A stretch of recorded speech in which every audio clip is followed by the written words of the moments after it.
እኔ ለአንድ ደቂቃ ለማትሞላ እዚህ ተቀምጬ ይሄን ያህል የተቀጣው አንተ ፈጣሪ ዘንድ የሚጠብቅህን ሳቀው ላንተ ነው ያለቀስኩት አለው ለኔ አይደለም ማለቅስ። አንድ ንጉስ ኢራቅ ላይ የሚመራ ሃሩን አልረሺድ የሚባል ንጉስ ነበር። ይሄ ንጉስ እሱ እንግዶች ጋብዞ ራት በሚያበላበት ጊዜ ሰዎችን ያስተናገደ በመሃል ተነስቶ ሰዎች ጋር ሲነጋገር አንድ ባህሉል የሚባል ሰው ነበርና ሰዎች እብድ ነው ይሉታል። ዘሎ ሂዶ ዙፋኑ ላይ ተቀመጠ። ይሄ ያው ግልበጣ ማለት ነው ዙፋን ላይ መገመጥ። በጣም አጃቢዎቹ በድንገት በጣም ደንግጠው ሂደው ከተቀመጠበት ዙፋን ላይ አፈፍ አድርገው አንስተው ይቀጠቅጡት ጀመር። ንጉሱ ሰዎቹን ሸኝቶ ሲመለስ ባህሉል ይደበደባል። ባህሉል የሚያውቀው እሱ ምስኪን እብድ ነገር ነውና ያለቅሳል። ተውት ይሄ እኮ እብድ ነው ለምን ትመቱታላችሁ አለው። አይ ዙፋን ላይ ተቀምጦ ነው ዙፋን ቢቀመጥ እሱ እብድ ነው የሚቆጠርበት አይደለም ተውት አለውና አስለቀቀው።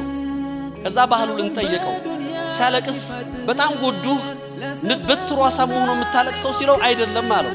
እኔ ለአንድ ደቂቃ ለማትሞላ እዚህ ተቀምጬ ይሄን ያህል የተቀጣው አንተ ፈጣሪ ዘንድ የሚጠብቅህን ሳቀው ላንተ ነው ያለቀስኩት አለው ለኔ አይደለም ማለቅስ።